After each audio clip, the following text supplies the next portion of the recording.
Jamal Khashoggi lookalike in 15-man team dispatched to abduct or murder Saudi journalist.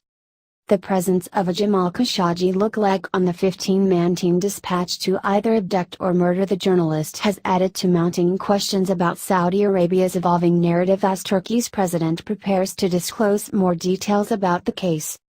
"We seek justice and this will be revealed in all its naked truth, not through some ordinary steps but in all its naked truth," Recep Tayyip Erdogan, Turkey's president, said at the opening of an Istanbul mass transit line expansion on Sunday, vowing to reveal more details of the Khashoggi case.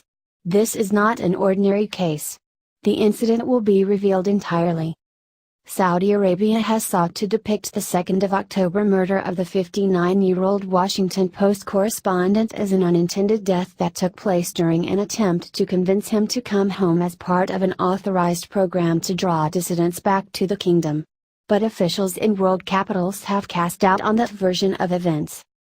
Mr. Erdogan has long sought better relations with Saudi Arabia but considers its de facto ruler, Crown Prince Mohammed bin Salman, a reckless upstart. An editor considered close to Mr. Erdogan wrote a piece in the pro-government Yeni Şafak newspaper on the weekend demanding the dethroning of the Crown Prince and his mentor, Abu Dhabi Crown Prince Mohammed bin Zayed, lambasting both as stooges of Washington neoconservatives and Israel. "This duo must be taken out of the entire region and neutralized," wrote Ibrahim Kargul, the paper's editor-in-chief. "Otherwise they are going to throw the region in fire." Citing unnamed government sources, the newspaper also reported Monday that the Crown Prince got on the phone with Mr. Khashoggi during a consular visit to obtain personal papers and personally attempted to convince him to return to the kingdom. The claim could not be verified but other sources have told The Independent that at least some parts of Mr. Khashoggi's encounter in the consulate may have been live-streamed to Riyadh. The details add to questions about the intentions and origins of the Saudi scheme to confront Khashoggi.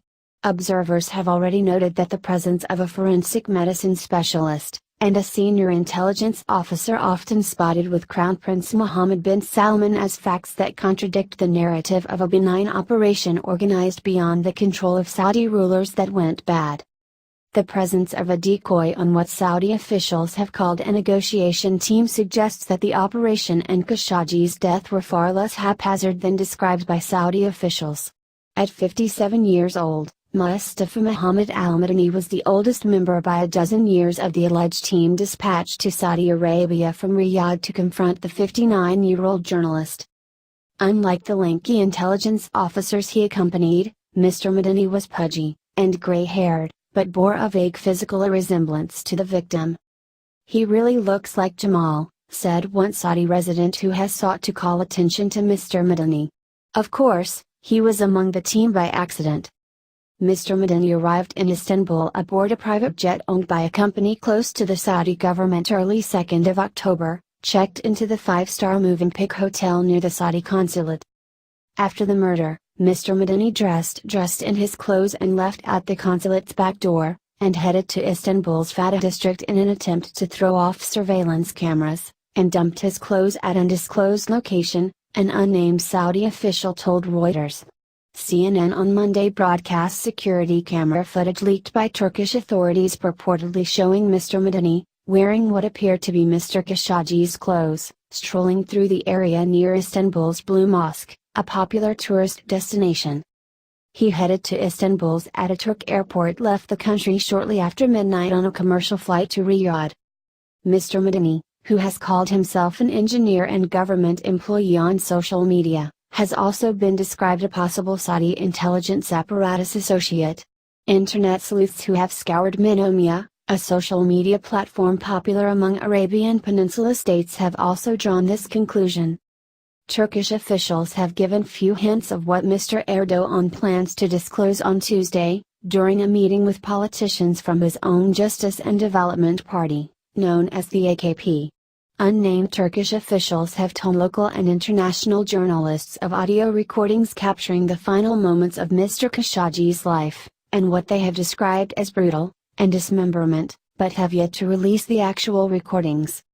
Saudi Arabia's leadership is struggling to overcome what has mushroomed into the country's worst public relations disaster since 15 of the 19 hijackers behind the 11th of September attacks in the U.S. turned out to be Saudi nationals.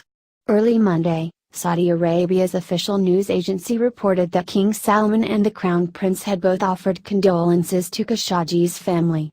His 4 children have called for the establishment of an independent and impartial international commission to investigate their father's death.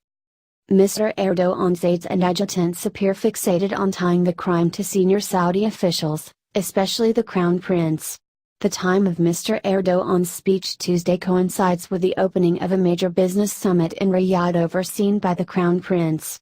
On Monday, Turkish prosecutors were reportedly interrogating 25 members of the Saudi consulate staff for information about what happened inside the building on day of Khashoggi's murder, Turkish TV reported.